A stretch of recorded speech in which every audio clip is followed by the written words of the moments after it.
යෝජ කතානායකතුමනි රාජ්‍ය මුදල්කාරක සභාව ඉදිරිපත් කරපු වාර්තාව සඳහා අපට එකඟ වෙන්න බෑ ඒ වාර්තාවත් එක්ක. මිනිත්තු 15ක් කාලයක් තියෙනවා. ඒකේ කරුණු කීපයක් තිබුණා. ඒක මහ බැංකු පාලන මණ්ඩලය පත් කිරීම පිළිබඳව, මුදල් ප්‍රතිපත්ති මණ්ඩලය පත් කිරීම පිළිබඳව, ඒකේ සංයුතිය පිළිබඳව අපට ප්‍රශ්නයක් තියෙනවා.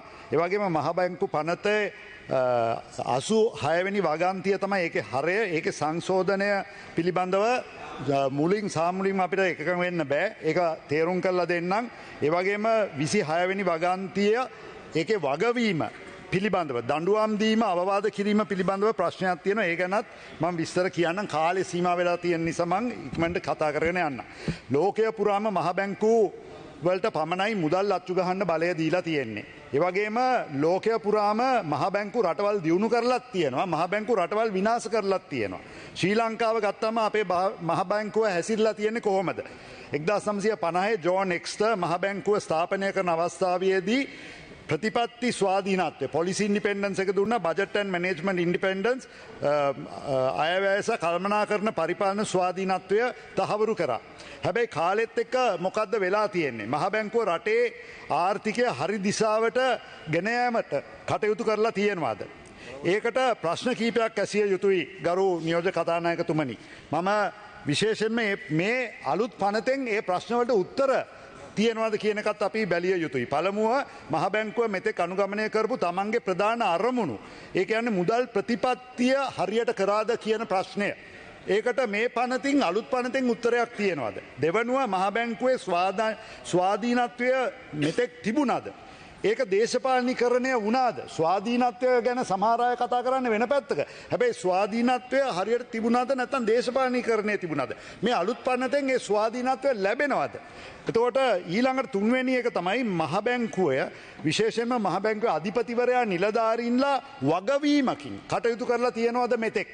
මේ වැරදි තීරණ ගත්තම ඒගොල්ලන්ට දඬුවමක් එහෙම නැත්නම් පරීක්ෂණයක් කට ලක්ුණාද? මේ අලුත් පනතෙන් ඒ වගේ වගවීමක් ඇති වෙනවද කියන ප්‍රශ්නය මතුවෙනවා. මං කැමති කෙටි කාලය තුල පොඩි මේ ගැන කතා කරන්න. In 1950s, Honorable Deputy Speaker, when setting up the central bank, the Banker magazine of London spoke about the danger of moving out of a currency board.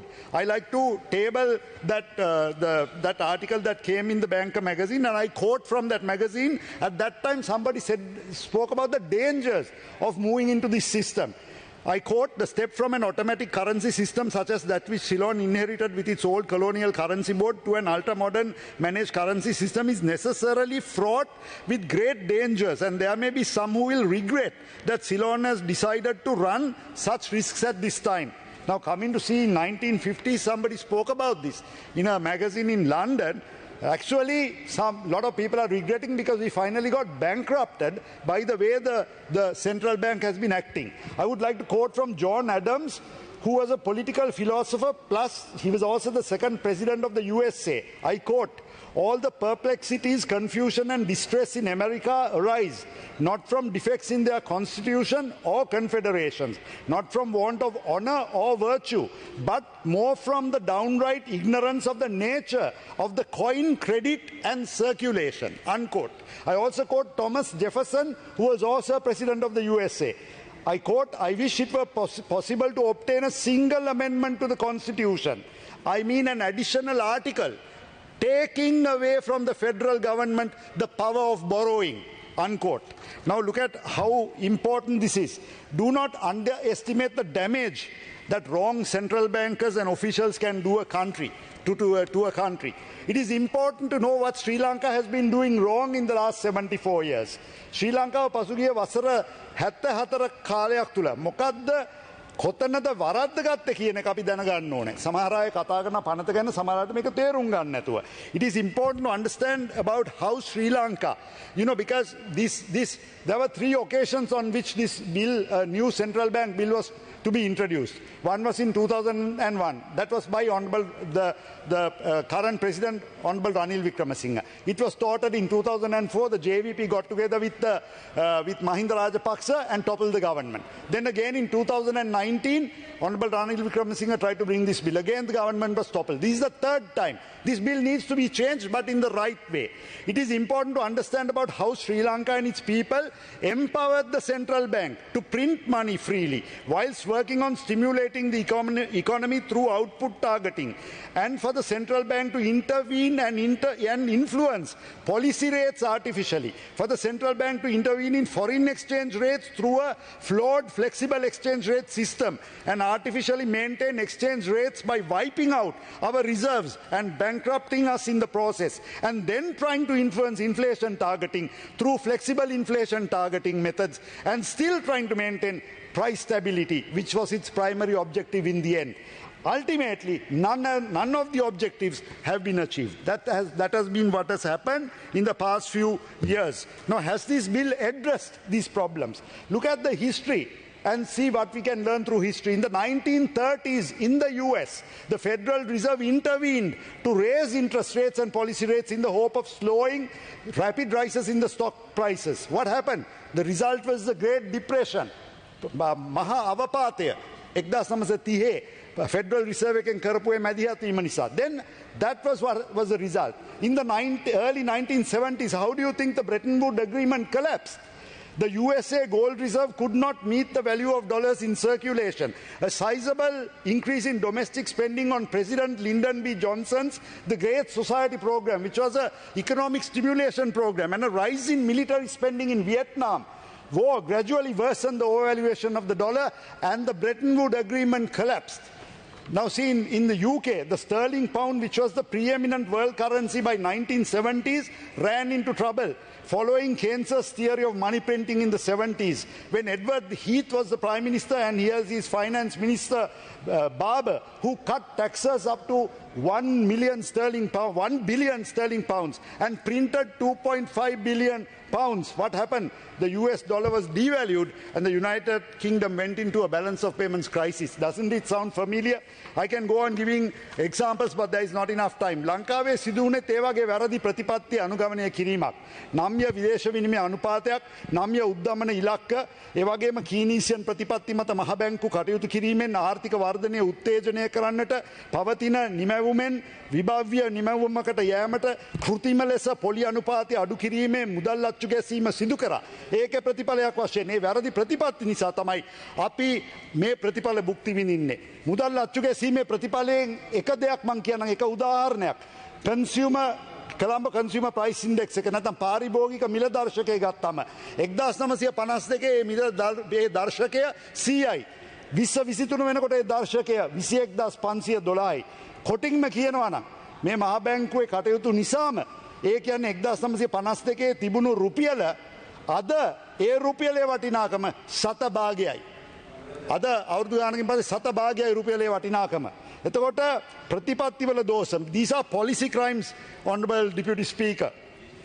ගිය සතියේ මහ බැංකුව විසින් මුදල් ගනුදෙනුකරුවන් 5 දෙනෙකුගේ බලපත්‍ර අවලංගු කරා. Money exchanges. ඒ වගේම ගිය සතියේ 8 වෙනිදා මම දැක්කා මහ බැංකුව අධිපතිතුමා සම්මුඛ සාකච්ඡාවක කියනවා මේ ආර්ථික අර්බුදය ඇති වෙන්නේ සමහර දේශපාලන ඒ වෙලාවේදී ගත්ත වැරදි තීරණ, ඒ ආණ්ඩුව වලින් ගත්ත වැරදි තීරණ නොසලකා හැරීම සහ ඒ වගේම මහ බැංකුවේ ඉහළ නිලධාරීන්ලා ගත්ත වැරදි තීරණ. මොකද ඒ වෙලාවේදී මහාචාර්ය WD ලක්ෂ්මන් මහතා මහ බැංකුව අධිපතිවරයා හැටියට මුදල් අච්චු ගහන MMT modern monetary theory එක අනුගමනය කරා. නිවාඩ් කබ්‍රාල් මහතා මේ රට නොමග යවුවා. එතුමා ඉදිරිපත් කරපු ව්‍යාජ මාස 6ක රෝඩ් මැප් එක හරහා යථාර්ථය නොවූ ව්‍යාජ උපකල්පන මත ව්‍යාජ දත්ත මත මේ රටට වැරදි උපදෙස් දුන්නා. ඒකේ ප්‍රතිඵලයක් වශයෙන් මොකක්ද උනේ? මේ රට කඩාගෙන වැටුණා. එතකොට මුදල් ගනුදෙනුකරුවන් 5 දෙනෙකුගේ බලපත්‍ර අවලංගු කෙරුවා. ඒගොල්ලෝ මොකක් හරි වැරදි කළා. හැබැයි මහ බැංකුවේ ඒ නිලධාරීන් මුරු රටක්ම බංකලොත් කරලා මහ බැංකුවේ ලයිසන් එක කැන්සල් වුණේ නැහනේ. ඒ නිලධාරීන්ට දඬුවම්වත් දුන්නේ නැහනේ. එහෙනම් ඒක සාධාරණ නැහනේ. ඒකයි මම කියන්නේ. ඒ නිසා වගවීමක් කියන එක තියෙන්න ඕනේ. මේ රටේ ආර්ථික ඝාතකයන් හැටියට අපි කෙලින්ම කතා කරන්න ඕනේ නැත්තේ. ඒ වෙලාවේදී නිවාඩ් කබ්‍රාල් මහතා, පී.බී. ජයසුන්දර මහතා, බැසිල් රාජපක්ෂ මහතා දැන ඒ වැරදි තීරණ ගත. මේ සභාවේදී අවුරුද්දකට කලින් අපි කිව්වා රට බංකලොත් වෙනවා කියලා. ඒ ප්‍රතිපත්ති වෙනස් කරේ නැහැ. හැබැයි ඒක වගවීම කවුරුත් ගත්තේ නැහැ. මේ පනතෙන් ඒ වගවීම සිදු වෙනවද නැද්ද කියන ප්‍රශ්නය අපිට තියෙනවා. මගේ තර්කය මම තව සනාථ කරන්න මම කියන්න කැමති. ඉතිහාසය තුල බලන්න. ජේ.ආර්. ජයවර්ධන මැතිතුමා 1966 දැනගත්තා අපේ රටේ යම් ප්‍රශ්නයක් ඇති වෙනවායි කියලා. ඒගොල්ලෝ හොඳට නායකත්වය දුන්න මේ රටේ නායකයන්.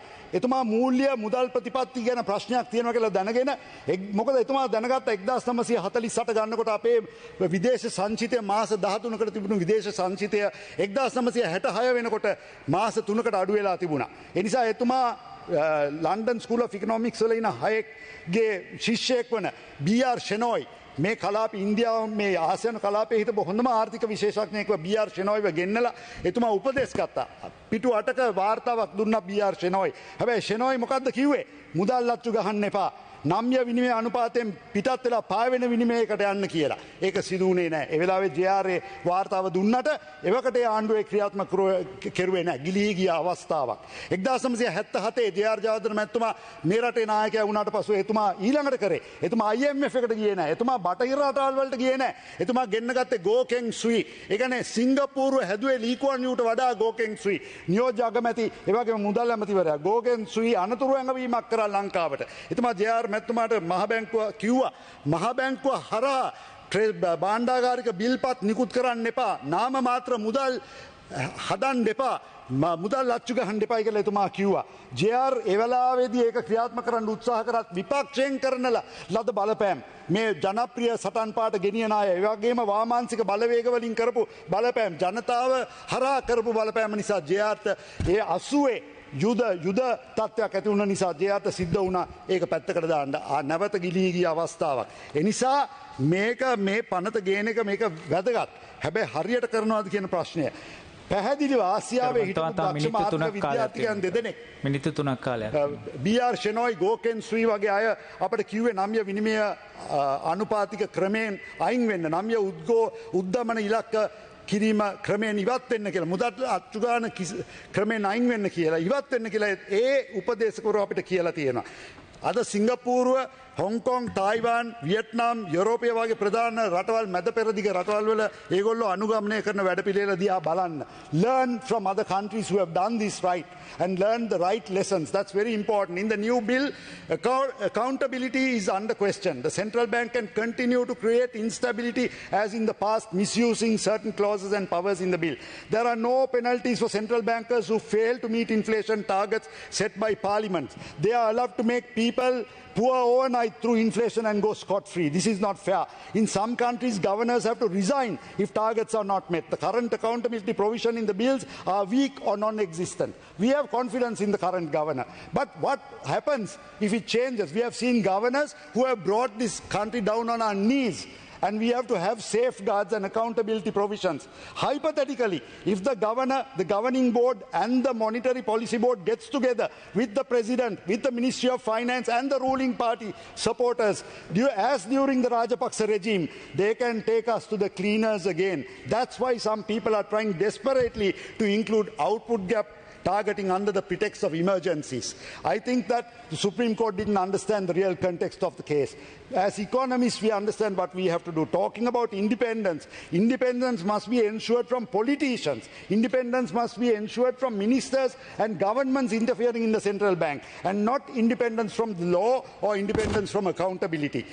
Goals and targets must be discussed in Parliament by the Ministry of Finance and with parliamentarians, and they must set, the Ministry of Finance must set the goals and targets, and the central bank officials must be able to use tools to achieve those targets, and they must be accountable if they can't achieve those targets. Honourable Speaker, taking the new bill, as there is time constraint, I'm not going to talk about the amendments. My colleague Eran Vikramaratne will do that. My other colleagues will talk about it. But there are many amendments that I stand for.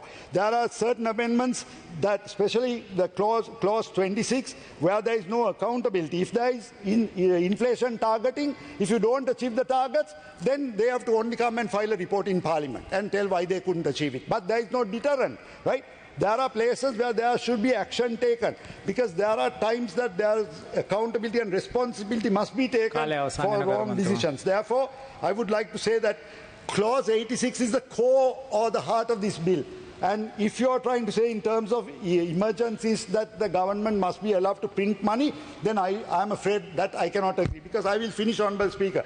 The Sri Lanka's biggest economic crisis was precipitated by the central bank by purchasing treasury bills from the primary market. And we see during the global health emergency in 2020, there were countries that printed money through COVID central bank refinance funds, including Nigeria, Pakistan and Sri Lanka, which are now in trouble.